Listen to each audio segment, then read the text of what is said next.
Welcome to the November 18th, 2024 Advanced Report for McGowanGroup clients and NetWorthRadio.com listeners. I'm Spencer McGowan, your financial weatherman with today's fast-paced global tour of the financial markets.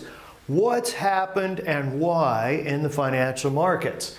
All right, you can see the election day spike on the Dow, and then topping 44,000 with distance for the first time in history. That rally took a breather, or it may be over for now, and the Dow coming down just below 43,500, which was a level it first reached on election day. So you're still dancing in record territory. I want to cover the premises that are behind that, and then I want to close today with a really good example of what's been accomplished that are the same areas of deregulation, lower government spending, eliminating government waste, and efficiency. So that's part of this premise right here. And of course, lower taxes come into that as well. The corporate taxes, one proposal from the left was 28% corporate taxes instead of 21. Well, if you go to 15, that is a huge swing what it could have been versus a reduction in that corporate tax rate of 6%. That increases the net present value of future cash flows for companies by 6%. And it looks like we got most of that in one day. All right.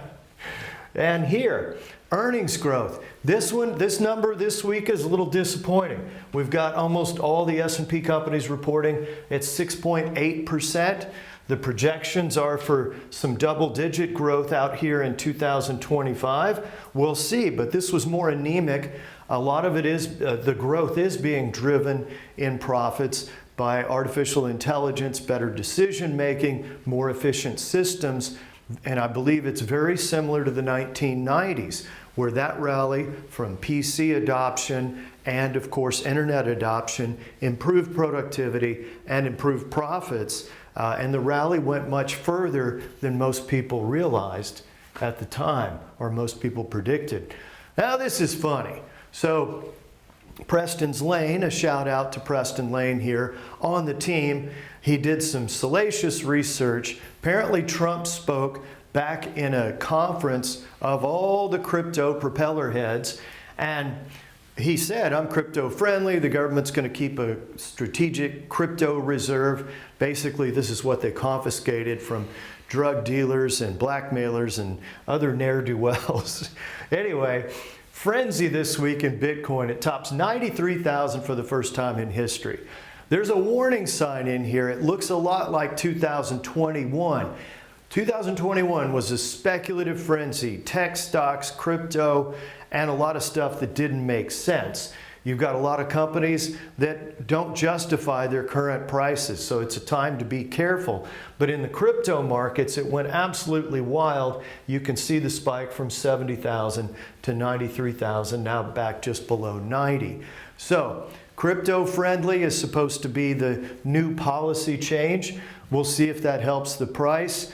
This is not something that we do in our portfolios. I'm focused on great assets that pay me real cash flow, and this doesn't pay a dividend, so it's off my list.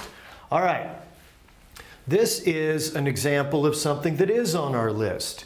I've covered this before, but it's worth reiterating because there's been a likely policy change for 2025, and that is liquid natural gas exportation. There was a moratorium put on any new facilities, and these companies had invested billions of dollars to expand the cleanest burning readily available fuel. That's the natural gas. Nuclear takes a long time. We do have a nuclear position, by the way.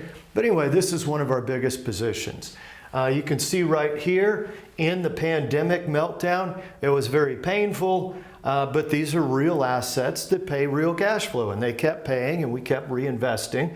And now that we've had some time, the pipelines are still priced at about 7 times cash flow. Flip that upside down, it's somewhere close to 15%. 7 of it comes in a dividend, and a lot of that extra goes to buy back shares.